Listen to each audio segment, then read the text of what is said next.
श्री सद्गुरु महाराज की जय। महर्षि में ही अभिनंदन ग्रंथ से सद्गुरु की सेवा में 1912 ईस्वी के अंत में पूज्यपाद बाबा साहब नंदन साहब को साथ लेकर भागलपुर पधारे। आप अन्य प्रेमी सत्संगी गणों के संग उनकी सेवा में उपस्थित हुए। सत्संग का पूर्णिया जिला में प्रचार प्रसार करने के लिए आपने समय प्रदान करने की गुरु चरणों में प्रार्थना की। प्रार्थना सानंद स्वीकृत कर ली गई। कुछ दिन भागलपुर में ही सत्संग किया गया और इसी अवसर पर पूज्य बाबा देवी साहब ने वार्षिक संतमत सत्संगाधिवेशन का सुंदर संविधान तैयार कर दिया और नियत समय पर पूर्णिया पधारे। पूर्णिया के मधुबनी मोहल्ले में उन लोगों के निवास का प्रबंध किया गया। 3 दिनों तक नियमित रूप से यहाँ सत्संग हुआ। इसमें सांप्रदायिक भेद और विद्वेष की भावना छोड़कर सभी वर्गों, जातियों एवं संप्रदायों के लोग सम्मिलित हुए।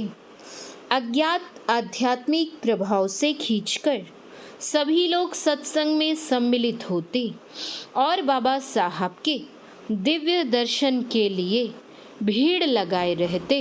इस बार पूज्य बाबा साहब और उनके साथ रहने वाले सभी सत्संगी भाइयों के चौके एवं भंडार का संपूर्ण भार आपने उत्साह से अपने ही ऊपर ले लिया था। रसोई तैयार कर भोजन कराना, उन लोगों के जूठे बर्तनों को अपने ही हाथों से साफ करना, उच्छिष्ट भोजन को उठाकर चौका लगाना आदि सारे कार्यों को पूरी प्रसन्नता और उत्साह से करने में लगे ही रहते। इसमें किसी के सहयोग की जरा भी अपेक्षा या आशा नहीं रखते थे। बाबा साहब पूर्णिया के उपरांत कटिहार पधारे। यहाँ भी 3 दिनों तक उत्साह और शांति से सत्संग संपन्न हुआ। फिर सभी सत्संगियों के साथ बाबा साहब ज्योतिराम राय आए। यहाँ बाबू शीतल प्रसाद चौधरी जी के गोले में सभी के निवास की व्यवस्था की गई। यहाँ पर्याप्त संख्या में लोगों के बैठने के लिए स्थान था।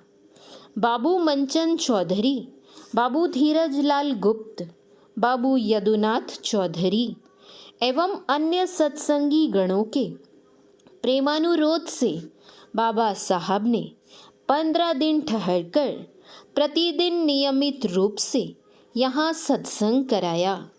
इनके गुप्त प्रभाव से सभी वर्गों के लोग पर्याप्त संख्या में प्रतिदिन उपस्थित होते रहे। इस बार कटिहार में बाबा देवी साहब की अध्यक्षता में संपन्न होने वाले इस त्रिदिवसीय पवित्र सत्संग को पूर्णिया जिले का वार्षिक संतमत सत्संगाधिवेशन मान लिया गया। पूर्णिया से ज्योतिराम राय तक भोजन प्रबंध संबंधी कार्यावली आपने बड़ी ही योग्यता के साथ पूरी की और सेवा के किसी भी कार्य में कोई त्रुटि होने का अवसर नहीं आने दिया। पर सद्गुरु की लीला विचित्र है। एक दिन सभी के भोजन कर लेने के बाद बाबा साहब बोले, आज लाला ने इतनी मीठी दाल बनाई कि सभी ने आघा कर खाई। आपने इस वाणी का रहस्य नहीं समझा। सबके भोजन कर चुकने पर जब आपने दाल खाई तब उक्त संकेत का मर्म आपने समझा।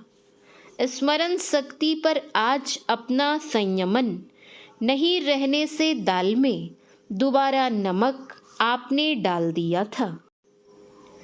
आपको अपनी इस भूल के लिए बड़ा पश्चाताप और ग्लानि हुई, पर सदा सचेत और सावधान मन को आज किसने विस्मृति से आच्छादित कर दिया था। ज्योतिराम राय में अपनी अंतर्हित शक्ति से आयोजित संतमत सत्संगाधिवेशन को पूर्ण कर बाबा देवी साहब लक्ष्मीपुर भागलपुर आ गए और यहाँ श्री सुरजू दास एवं श्री चेथुरू दास जी के मकान पर ठहरकर 3 दिनों तक सत्संग कराया। ये दोनों सत्संगी परस्पर मित्र थे तथा लक्ष्मीपुर एवं निकट के गांवों में संतमत सत्संग के प्रचार में संलग्न रहा करते थे। श्री सुरजू दास जी को बाबा साहब महंत कहा करते थे। लक्ष्मीपुर में सत्संग कराने के बाद बाबा साहब सीधे मायागंज भागलपुर के सत्संग मंदिर में आ गए। प्लेग के भय से सारा मोहल्ला सुना हो गया था। सभी घर छोड़कर बगीचे में झोपड़ा बनाकर रह रहे थे।